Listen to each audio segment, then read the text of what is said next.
আলহামদুলিল্লাহ, সবাইকে একটা মেসেজ দিতে চাচ্ছি।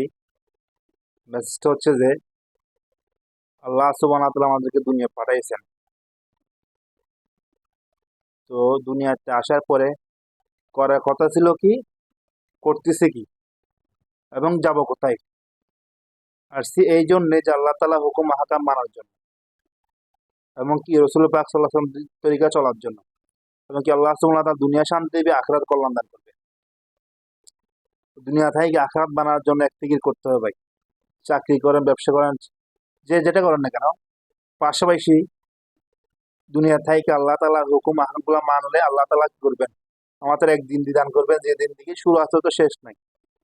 কারণ আমরা সবাই চেষ্টা করি যে আল্লাহ সুবহানাহু ওয়া তাআলার হুকুমগুলো মানা, আল্লাহ তাআলার আদেশ এবং কি শুকরিয়াগুলো আদায় করা, হুকুম আহকাম মানে চলার চেষ্টা করি ইনশাআল্লাহ।